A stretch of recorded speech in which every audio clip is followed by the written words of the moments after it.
సాహసమనే నిప్పుల మీద కాలాన్ని ఫలంగా ఉండేందుకు నెత్తుటి ఊటెతో ఊపిరి తీసుకుంటుంది.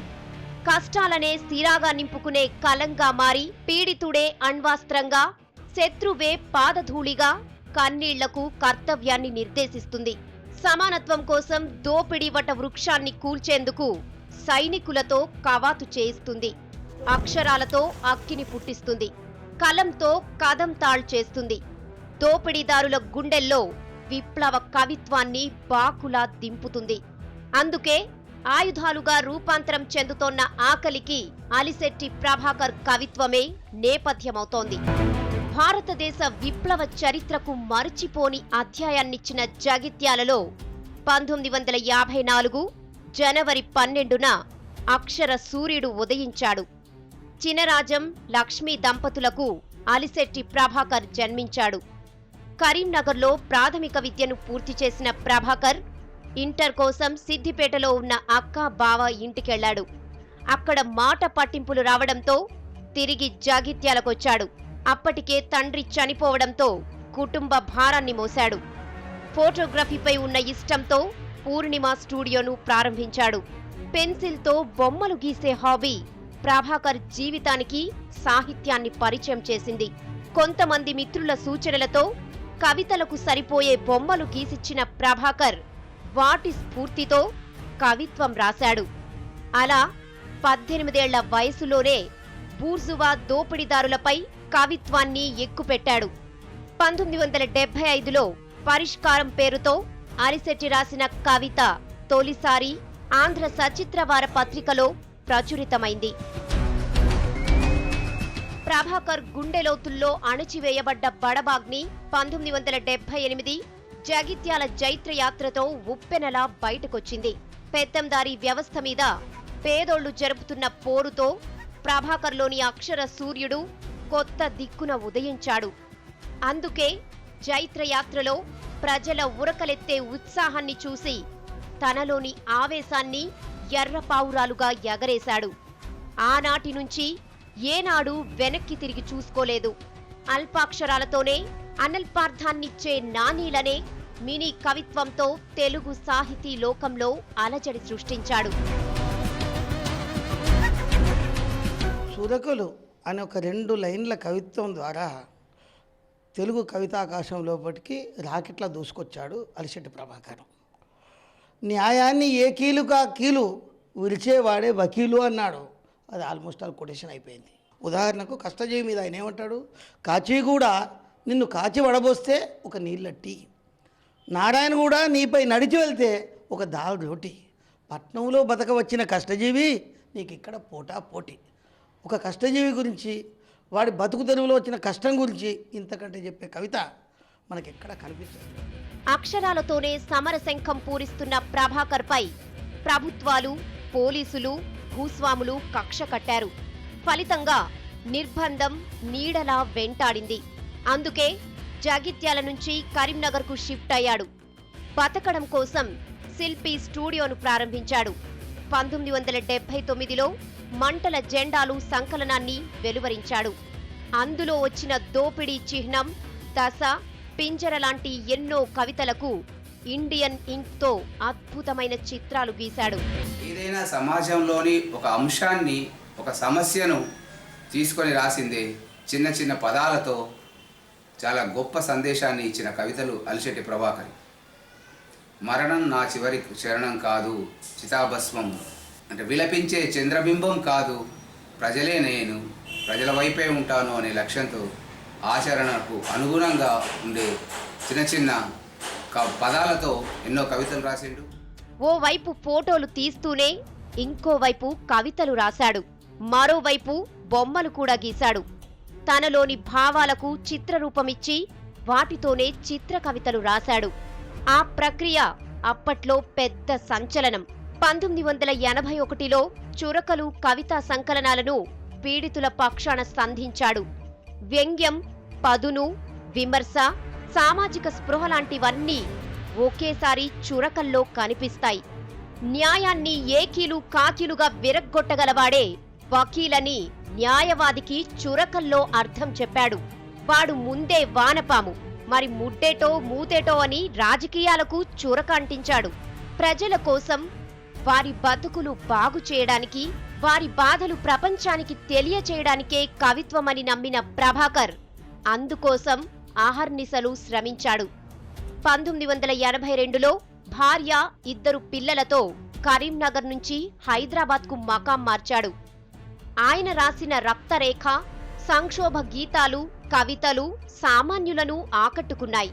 ప్రభాకర్ దృష్టిలో జీవితం, జీవించడం రెండూ వేర్వేరు. అలా సమాధిలా అంగుళం మేర కన్నా కదలకుండా పడుకుంటే ఎలా? కొన్నాళ్లు పోతే నీ మీద నానాగడ్డి మొలిచి నీ ఉనికి నీకే తెలిసి చావదంటూ జీవితానికి, జీవించడానికి తేడా చెప్పాడు. మరి ఆయన సామాజిక రుగ్మతలపై మరి ఎన్నో కవితలు రాసి రాష్ట్ర వ్యాప్తంగా ప్రాచుర్యం పొందాడు. ఆయన తెలంగాణ ప్రాంతంలో పుట్టిన పాపానికో ఏందో మరి ఆయన సరైన గుర్తింపు పొందలేదు. అదే శ్రీశ్రీ కంటే కూడా ఆయన చాలా చక్కని కవితలు మరి సామాజిక రుగ్మతలపై చురకలంటించిన ఘనత కూడా మరి ఆయనదే ఉన్నది. తను శవమై ఒకరికి వశమై, తనువు పుండై ఒకడికి పండై, ఎప్పుడూ ఎడారై, ఎందరికో ఓయాసిసై అంటూ సెక్స్ వర్కర్ల దుర్భర జీవితాన్ని ప్రపంచానికి చాటాడు ప్రభాకర్.